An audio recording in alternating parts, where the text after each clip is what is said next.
Hey everyone, it's Ben Hardy here, and in today's video I'm going to be going over the used car market and which cars you should avoid at this point. Before we get into this video though, as always, if you want to save time and money the next time you purchase a car, link to my car buying guide in the description down below. And if you want to see more videos just like this, then I recommend you subscribe because I post these every single day. Let's get into it.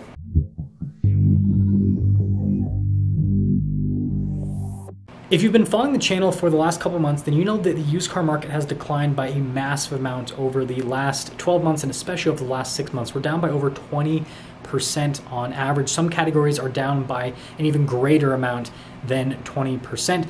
And so let's get into the categories that you should still definitely avoid, because yes, there are some deals to be had at this point within certain categories, but there are definitely some categories where there are deals to not be had. The first broad category is going to be luxury cars, and this makes logical sense because when we have extremely high interest rates and a lot of uncertainty in the economy, then the last thing that people want to do is go splurge on a luxury item, aka a luxury car. And so luxury cars are depreciating at a very, very rapid rate.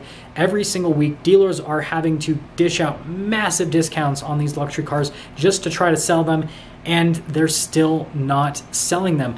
I've seen some cases where cars have been discounted by literally 10 to 20 to 30% compared to their original pricing, and they're still not selling. And this is price changes over the matter of just a few weeks, not even a few months. And so the demand has pretty much completely dried up. And so if you go and purchase a luxury car right now, chances are you're going to experience what people have experienced with luxury cars since the beginning of time, and that is massive depreciation. But it's probably going to be worse compared to normal depreciation because the market still hasn't bottomed out. And so these luxury cars still have to tank quite a bit more before they can then go through their regular depreciation curve, which is usually pretty disgusting. Now, the next broad category is going to be just larger sized vehicles. So full-size pickup trucks, heavy-duty pickup trucks, and full-sized SUVs. Now, you'll probably see that retail values on a lot of these vehicles are still pretty high, but the wholesale values on these vehicles are extremely gutted at this point. I just made a video yesterday talking about how the Ram TRX, which is a super hyped up vehicle, is no longer hyped up in the market because the wholesale values on the average Ram TRX went from somewhere in the $90,000 range to now they're in the $70,000 range. And this is just over the matter of a few weeks.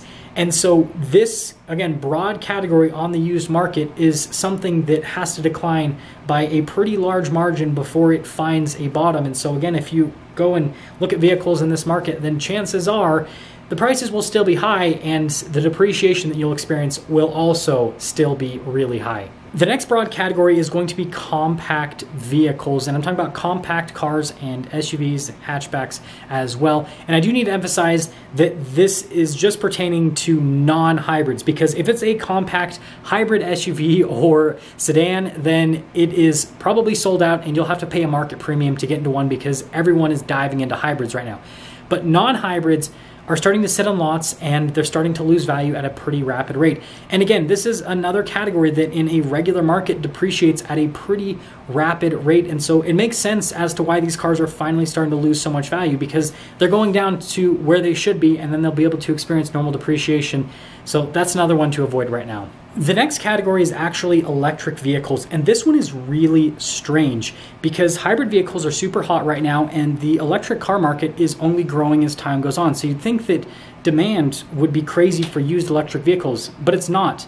However, it is crazy for new electric vehicles. That's the other weird part of the situation, is that if it's a new electric car, it's probably going to sell for a price premium, but if it's used one, nobody really wants it. And I think that it has to come down to reliability. Now, you'll see a bunch of videos and information out there talking about how electric cars are way more reliable than internal combustion engine cars, and that is true for the initial maintenancing of electric vehicles, that you're not going to have to spend as much because, well, you don't have oil changes, for example. However, at this point, with our current battery technology, pretty much everyone knows that once an electric car gets to that 10 to 15 to 20 year range in age, it's probably going to need a new battery, and new batteries are ridiculously expensive. You're talking about tens of thousands of dollars for most of these new battery packs. And so it's kind of turning a lot of people off, because even though most of these electric cars that are on the used market are nowhere near, 10, 15, 20 years old, there are some that are in that range, but there's newer ones that definitely aren't. People are still kind of like, I don't really, like, I'm kind of concerned about the reliability of it, and so I'd rather get one that's new, that's completely under warranty, rather than risking it with a used one. And so that's what it seems like what's happening with the electric car market. I'm gonna have to dig a little bit more to really figure this out, but all you need to know is don't buy a used electric car. Buy a new one if you can get a good deal on it, but used ones, not worth it. The next broad category to avoid is just your regular run-of-the-mill crossovers. So think stuff like Toyota RAV4, Mazda CX-5, or stuff that's slightly bigger, Jeep Grand Cherokee. Just whenever you think of a crossover, then just think probably should buy new and not used at this point. Because with these vehicles, the new car availability has increased by such a massive amount that the used ones are on a rapid depreciation curve, and so it doesn't make sense to buy used right now. And again, unless it's a hybrid, because hybrids still just have crazy price premiums in these segments.